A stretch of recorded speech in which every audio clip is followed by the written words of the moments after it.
Hello friends, नमस्ते, प्रणाम। विमल यादव, गुड्डी यादव लोग इस चैनल में आप सभी फ्रेंड्स का स्वागत है। हम लोग बहुत ही प्यारा एक तीज व्रत गीत लेकर आए हैं। अगर अच्छा लगेगा तो लाइक शेयर सब्सक्राइब जरूर कीजिएगा और कमेंट बॉक्स में जरूर बताइएगा कि ये गाना आप लोगों को कैसा लगा। तो चलिए सुनाते हैं।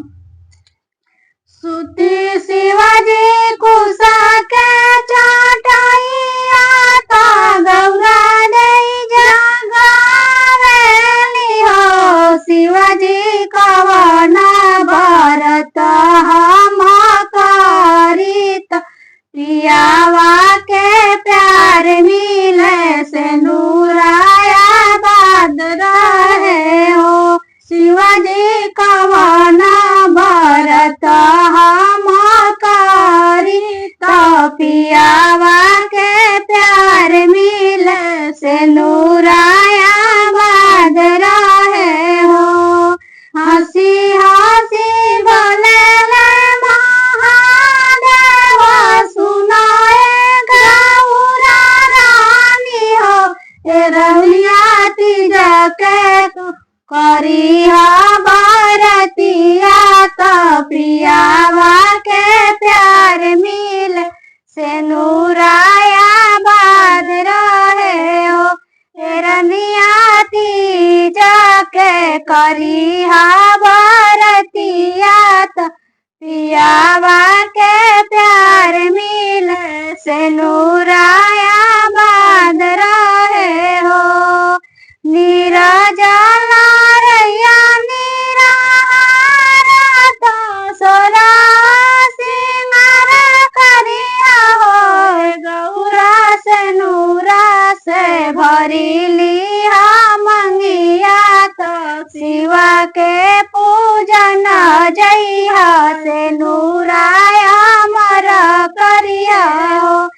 गौरा से नूरा से भरी लिया मंगिया तो शिवा के पूजन जइया से नूराया मर करिया हो।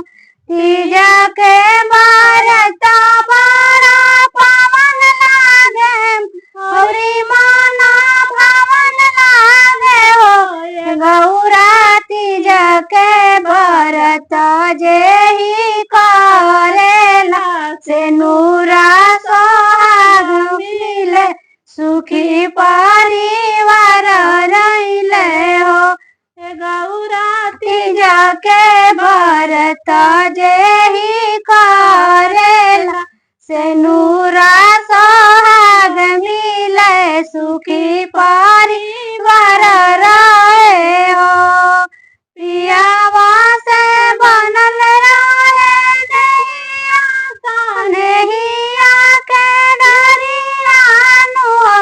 गौरा सफल रहे सगरे जिंदगिया तो लागी नहीं डगिया न जल रहे मंगियानु हो। गौरा सफल रही सगरो जिंदगिया लागी ना कवन दगिया सजल रही मंगियानु हो। चमकता रही सिनुरवा ताय मोर सदुरवानु हो। गौरा सत तो नमरैया सोहागिन पियावा के प्यार मिले से नूराया बाद रहियो। गौरा सतो जन्म रहिया सोहागिन पियावा के प्यार मिले से नूराया बाद रहियो। सूती शिवाजी कुसा के चटाइया तो गौरा दई जगावेली हो। शिवाजी कवना व्रत हम करित पियावा के प्यार मिले से नूराया मर रहे हो।